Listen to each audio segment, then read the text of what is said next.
శ్రీ గురుభ్యో నమః. శ్రీమన్మహాగణాధిపతయే నమః. ఓం శ్రీ సరస్వత్యై నమః. ఓం వేదగాయత్ర్యై నమః. ఈ కార్తీక పురాణం అనేటువంటిది చాలా విశేషమైనటువంటి దీన్ని మనం మళ్ళీ కూడా చెప్పుకుంటూ ఉన్నాము. ఈ స్కాంద పురాణంలోని కార్తీక అంతర్భాగమైనటువంటి ఈ కార్తీక పురాణంలో కర్మఫలము అనేటువంటి అంశాన్ని గురించి కూడా తెలియజేస్తూ ఉన్నాము. కర్మఫలం అనేటువంటిది ఖచ్చితంగా అనుభవించి తీరాల్సిందేదే. కాబట్టి ఆ కర్మఫలం ఏ విధంగా ఉంటుంది అని చెప్పి చెబుతూ ఉన్నాము.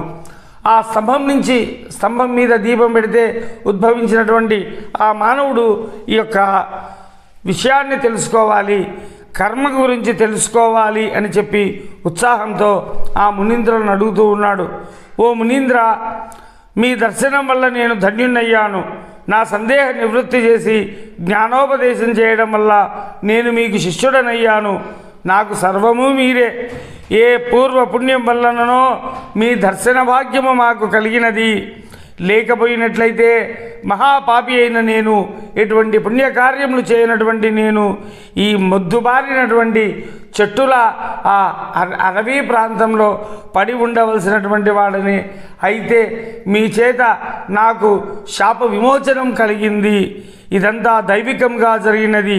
నన్ను శిష్యునిగా స్వీకరించి కర్మ ఫలితాన్ని గురించి తెలియజేయండి అయ్యా అని చెప్పి ఆ పురుషుడు వినయంగా ఆ అంగీరసుని కూడా ప్రార్థించగా ఆ అంగీరసుడు వాడి కోరిక మన్నించి కర్మఫలాన్ని కూడా వివరిస్తూ ఉన్నాడు. నాయన, నీవడిగినది అందరికీ ఉపయోగపడేటువంటి అంశము. శ్రద్ధగా వినుము. జీవుడు అశాశ్వతమైనటువంటి దేహాన్ని పొంది తనని తాను మర్చిపోయి ఇంద్రియములను కూడా బానిసగా కూడా ఉంటాడు. ఈ దేహం అనేటువంటిది పంచేంద్రియములతో కూడుకున్నటువంటిది. ఏ మనిషి అయినా సరే ఇంద్రియముల యొక్క కోరిక చేత నశించబడుతూ ఉంటాడు. అదేవిధంగా శీత ఉష్ణము అనేటువంటివి, అంటే ఎండ వాన చలి అనే అంశాలు దేహానికే కానీ ఆత్మకు ఎప్పుడూ కూడా ఉండవు. కాబట్టి దేహావస్థ పొందినవాడు క్రమంగా సత్కర్యలు చేయడం ప్రారంభిస్తాడు. దానివలన జ్ఞానం సిద్ధిస్తుంది. ఆ జ్ఞానం వలన ఆత్మజ్ఞానము కలుగుతుంది. ఈ దేహం పొందిన తర్వాత ఆత్మ అనేటువంటిది శుభకార్యాలు, సత్కార్యాలు, దైవ కార్యాలు అవన్నీ చేయాలి. అప్పుడు దానివల్ల జ్ఞానం లభిస్తుంది.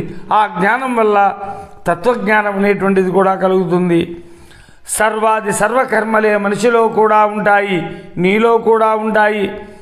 దేహము పొంది దేహి అయినవాడు విధి చొప్పున కర్మల్ని బాగుగా ఆచరించాలి. చేయవలసినటువంటి పనులు ఏమి, చేయకూడనటువంటి పనులు ఏమి, ఏ పనులు ఎప్పుడు చేయాలి అనేటువంటి విషయాన్ని తెలుసుకొని ఉండాలి. స్నానరహితమైన కర్మ ఏనుగు మింగిన వెలుగపండు వంటిది. స్నానం చేయకుండా నేను ఆ పనులు చేస్తాను, ఈ పూజ చేస్తాను, ఆ దీపారాధన చేస్తాను, ఇవన్నీ చేస్తామనుకుంటే అవి ఫలితాలను ఏమీ కూడా ఇవ్వకుండా కూడా ఉంటాయి. కాబట్టి స్నానాన్ని కూడా తప్పగా ఆచరించాలి. ప్రాతకాల స్నానం శ్రేష్టము, వేద విహితము అయి ఉంది. దీనిని ఆచరించు సామర్థ్యం లేకపోతే అధమం. కార్తీక మాసంలో సూర్యుడు తులారాశిలో ఉన్నప్పుడు, మకర రాశిలో సూర్యుడుండే మాఘమాసంలోనూ, సూర్యుడు తులారాశిలో ఉన్నప్పుడు సూర్యుడు మేషరాశిలో ఉండగా వైశాఖ మాసంలోనూ, ఈ 3 నెలల్లోనైనా ప్రతిదినము కూడా సూర్యోదయానికి పూర్వమే స్నానం చేయడం వల్ల ఉత్తమ గతులు ప్రాప్తిస్తాయి. చాతుర్మాస్యాదులైన పుణ్యదినాలలో, గ్రహణ దినాలలో, ఆషాఢ శుద్ధ ఏకాదశి మొదలుకొని కార్తీక శుద్ధ ఏకాదశి వరకు చాతుర్మాస్యంలో అంటారు. అటువంటి చాతుర్మాస్యములలో ప్రతి గ్రహణం పట్టినటువంటి రోజులలో, పండుగల రోజున, పుణ్యదినాలలో, ఇటువంటి రోజులలో సూర్యోదయానికంటే పూర్వమే స్నానాన్ని కూడా చేయాలి. ఇటువంటి రోజులలో చేసినటువంటి కర్మ పుణ్యప్రదమవుతుంది. మిగిలిన కాలంలో ప్రాతకాలం ముందే స్నానము, సంధ్యావందనము, జపము, హోమము, సూర్య నమస్కారాలు మొదలైనటువంటివి చేయాలి. మేము సంధ్యావందనం చేస్తామండి, సూర్య నమస్కారాలు చేస్తామండి, మధ్యాహ్నం 12 గంటలకు సూర్యుడు నడినెత్తున్నప్పుడు సూర్య నమస్కారాలు చేస్తామండి. అది కాదు, ప్రాతకాలం ముందే కూడా సూర్య నమస్కారాలు చేయాలి. ఎందుకంటే ఆరోగ్యం భాస్కరాదిచ్చేత్ అంటారు. ఆరోగ్యాన్ని ఇచ్చేటువంటి వాడు ఎవరయ్యా అంటే సూర్య భగవానుడు, మన కంటికి కనిపించేటువంటి ప్రత్యక్ష దైవము. అందుకే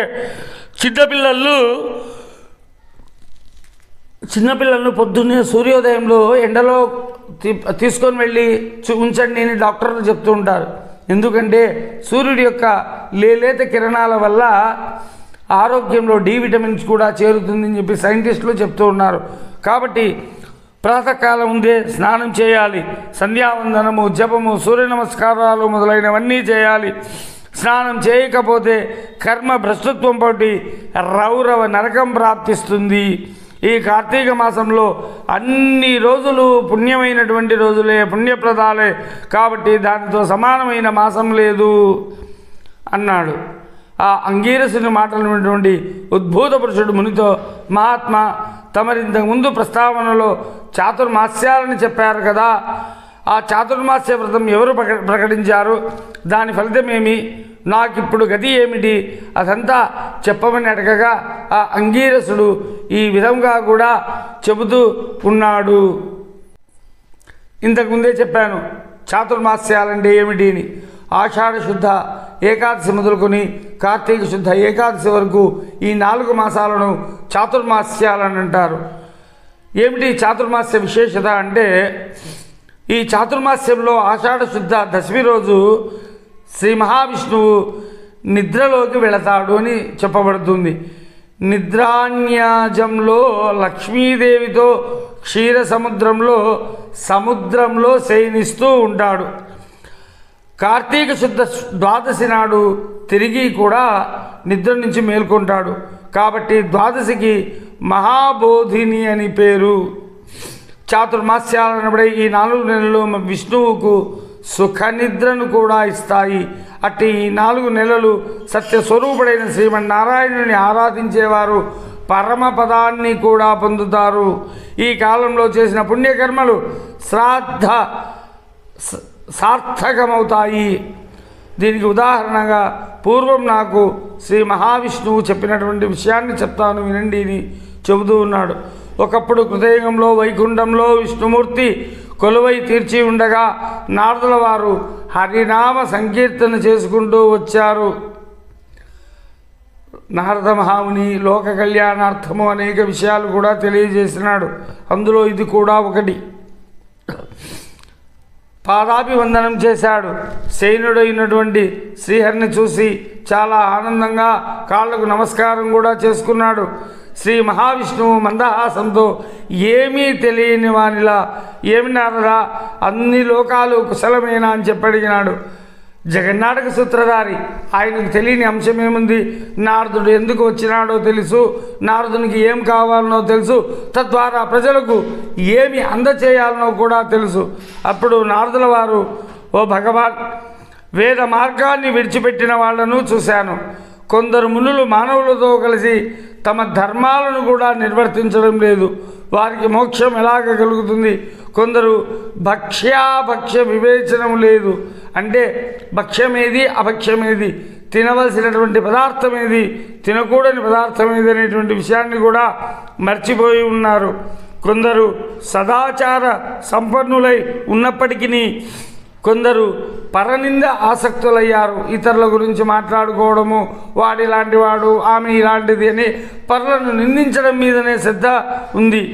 వారందరినీ రక్షించు, ఏదో ఒక ఉపాయంతో వీరికి మేలు చేయండి, వీరికి ముక్తిని కలిగించండి, వీరికి మోక్షాన్ని కలిగించండి అని చెప్పి నారద మహాముని కోరితే అప్పుడు శ్రీమన్నారాయణుడు లక్ష్మీ సమేతంగా గరుడ వాహనం మీద భూలోకానికి వచ్చాడు. వేల కొలది ఋషులుండే తావున వృద్ధ బ్రాహ్మణ రూపంలో సంచరిస్తూ ఉండగా కొందరు బ్రాహ్మణోత్తములు భక్తితో అతిథి పూజలు చేశారు. మరికొందరు చేయరాని పనులు చేస్తున్నారు. వారందరినీ చూసిన భగవానుడు వాళ్లకు తరుణోపాయం గురించి ఆలోచిస్తూ నిజ రూపం ధరించి ఋషి మండపానికి కూడా వచ్చాడు. జ్ఞాన సిద్ధులు మొదలైన ఋషులందరూ శిష్య మిత్ర పుత్ర కళత్ర సహితముగా కూడుకొని తమ ఆశ్రమానికి వచ్చిన శ్రీ మహావిష్ణువు వల్ల దర్శనం చేత సంతృప్తి పొందినటువంటి వారై ఆ పరమాత్మను అనేక విధములుగా కూడా స్తుతించి ఆ మహావిష్ణువు యొక్క పాదాలకు కూడా నమస్కారం కూడా చేసుకున్నారు. స్వస్తి ప్రజాభ్య పరిపాలయంతాం న్యాయేన మార్గేణ మహీమహేభ్య గోబ్రాహ్మణేభ్య శుభమస్తు నిత్యం. లోకా సమస్తా సుఖినో భవంతు. ఈ కార్తీక పురాణంలో స్కాంద పురాణంలో ఉన్నటువంటి అంతర్గతంగా కార్తీక పురాణంలో చెప్పబడినటువంటి 18వ అధ్యాయం కూడా పూర్తయిపోయింది. మరుసటి రోజున 19వ అధ్యాయంలో కూడా కలుస్తాం. శుభం భూయాత్.